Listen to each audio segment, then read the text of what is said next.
Баршаңызға қайырлы күн. Бүгін сіздермен кабачкидан блинныйдың рецебімен бөлісетін боламын.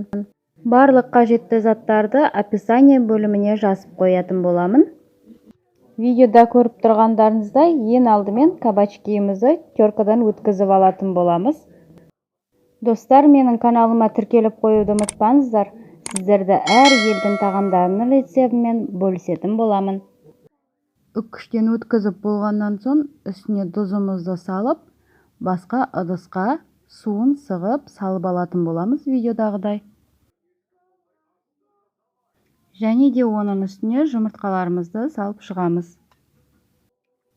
Күнделікті дайындап жүрген блинныйдан жалыққан болсаңыз, осындай кабачкидан дайындап көріңіз. Өте дәмді болып шығады. Қаймақпен де ұсынсаңыздар болады. Массамыздың үстіне сүтімізді құйып, дәміне қарай тұзын, бұрышын және де жарты қасық сода салып, барлығын араластырып аламыз.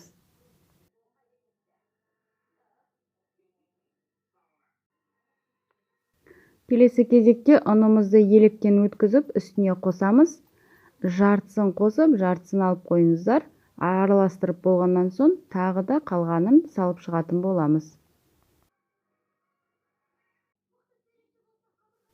Барлығын араластырып болғаннан соң, демалтып қоямыз да, үстіне көк шөбімізді дайындайтын боламыз.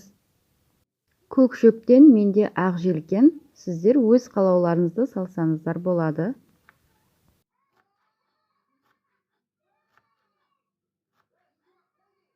Дайын тұрған массамызға көк шөбімізді салып, оны да тағы да араластырып аламыз.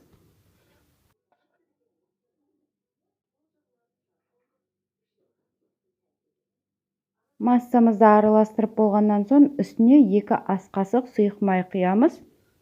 Табамызды қыздырып, ішіне шамалы май құйып, үстіне массамызды салып, блинныйымызды дайындайтын боламыз. Дәмі өте ерекше болып шығады, достар. Сіздер де жасап көріңіздер. Және де менің каналымда осы кабачкидан икранын жасалу жолымен бөліскен болатымын.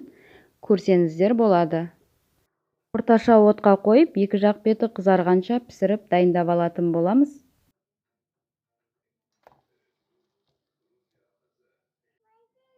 Мінекей достар, бүгінгі кабачкидан блинныйымыз дайын болды. Ас болсын баршаңызға.